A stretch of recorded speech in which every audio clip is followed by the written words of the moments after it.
সরকারের অনেক উদ্যোগ আছে, মানে অনেক তারা নিছে, বাট এটার প্রচার নাই।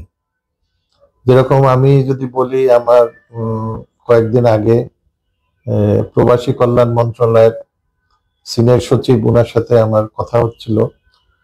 তো উনি বললেন যে ওনারা বিদেশে যারা যায় তাদের জন্য 3 লক্ষ টাকা একটা সরকারের ঋণের ব্যবস্থা আছে, কোনো কোলেট্রাল ছাড়া, কোনো মর্টগেজ ছাড়া, কোনো কোলেট্রাল ছাড়া দিতে পারে।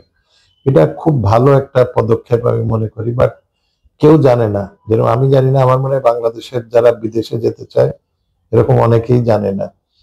ঠিক এইরকম যদি কটেজ ইন্ডাস্ট্রি করার জন্য বা কি বলে এসএমই জন্য যদি ঋণের ব্যবস্থা থাকে, সেটা প্রচার করতে হবে। এবং সরকার অনেক কিছু করে, বাট তার কন্ডিশন এত থাকে যে তাকে মর্টগেজ দিতে হবে, বন্ধক দিতে হবে, জমি বন্ধক দিতে হবে, অমুক দিতে হবে।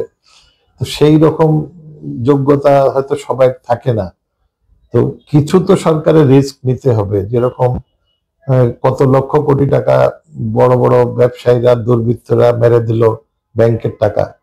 তো এরকম যদি আমরা বছরে কয়েক হাজার কোটি টাকা সরকার যদি রিস্ক নেয়, আমি মনে করি যদি প্রতি বছর 1,000 কোটি টাকা এরকম দেয় তরুণ উদ্যোক্তাদের, সেখান থেকে নেয় 500 কোটি টাকা লস হবে, বাট বাকি 500 কোটি টাকা তো তারা দাঁড়ায় যেতে পারবে আর কি।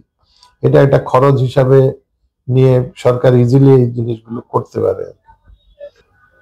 ওই মাগুরা টেক্সটাইল মিলের মেশিন তো অনেক আগে বেচা উচিত ছিল, কারণ ওই মেশিন দিয়ে এখন আর প্রোডাকশন দেওয়া যাবে না। তো খামাখা যত দেরি করছে, এখন আমার মনে হয় নিশ্চয়ই লোহা লক্করের দামে বিক্রি করছে। চুরি হওয়ার পরে যেটুক থাকছে সেগুলো তো বিক্রি হয়ে গেছে। আমি তো ওই ফ্যাক্টরির ভিতরে একবার 94 সালের দিক মনে গেছিলাম, তখনই দেখছি করুণ অবস্থা। সেই সময় তারও আগে মেশিনগুলো বিক্রি করে, কারণ এই মেশিনগুলো খুব সম্ভব প্রেসিডেন্ট জিয়াউর রহমান সাহেবের সময় এইগুলো হয়, ওই 80 সাল টালের দিকে, আর তারও আগে হতে পারে আর কি। তো মেশিনের তো একটা লাইফ থাকে।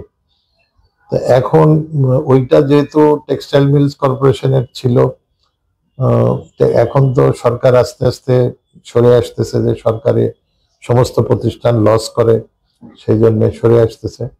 গভর্নমেন্ট একবার এটাকে বিক্রি করার জন্য, মানে 2বার বিক্রি করার জন্য প্রাইভেটাইজেশন কমিশন থেকে টেন্ডার করে, অমুক করে, বাট যে কোনো কারণে, নানান কারণে এগুলো বিক্রি করতে পারেনি।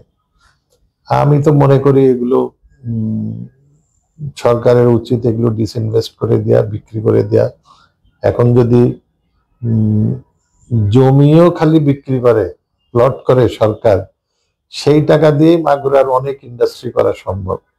মাগুরার তরুণদেরকে যারা আছে তাদেরকে ইন্ডাস্ট্রি করার জন্য ওইটা এখন, ওখানে তো আমি অনেক 16 একর জায়গা, তো একদম শহরের ভিতরে বলতে গেলে ওখানে তো এখন জমির দাম অনেক।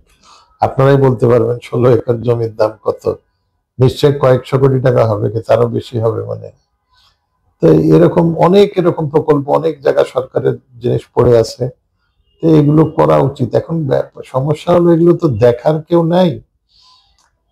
আমাদের দেশে হয় যে ধরেন মন্ত্রণালয় চালায় সচিব সাহেবরা, সচিব সাহেবরা তো মফস্বলে যায় না, ওনারা সারা দিন বেশিরভাগ সময় ওনারা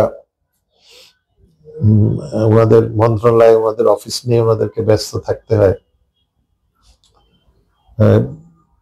মফস্বল এলাকায় গেলেও বড় জোর সার্কিট হাউস বা অমুক, এবং ওনাদের কি থাকে, ওনারা তো অ্যাকচুয়ালি জানেন না যে কোন জায়গা, কোন জেলায় কি প্রবলেম।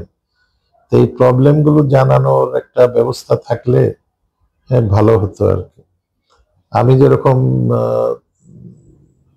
থাইল্যান্ডে দেখছিলাম আর কি, আপনার এই সুযোগে আমি যদি এটা প্রচার হয়, আমি বর্তমান সরকারকে বা ভবিষ্যৎ সরকার যারা আসবে তাদেরকে জানাতে চাই, থাইল্যান্ডে প্রতিটা মন্ত্রণালয়ে একটা কনসালটেটিভ কমিটি আছে, সেখানে যারা স্টেক হোল্ডার তারা থাকে আর কি।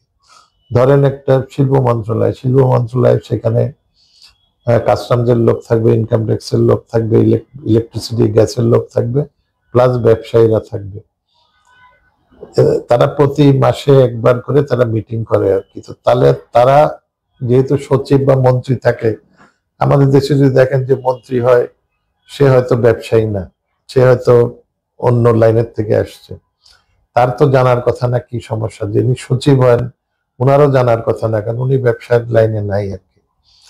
তো ওরা এই জিনিসটা করাতে থাইল্যান্ড অনেক ডেভেলপ করে গেছে, কারণ ওই কমিটিগুলোতে সবাই এসে বলে যে আমাদের এই সমস্যা, আমাদের এই সমস্যা, অমুক সমস্যা।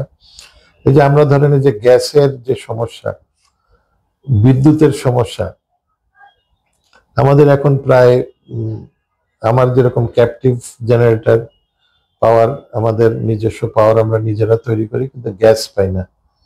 প্রায় রাত 8টা-9টার পরের থেকে ভোর 7টা পর্যন্ত আমরা জেনারেটর চালাতে পারি, দিনের বেলা আমরা চালাতে পারি না। কিন্তু এই জিনিসটা তো কেউ জানে না।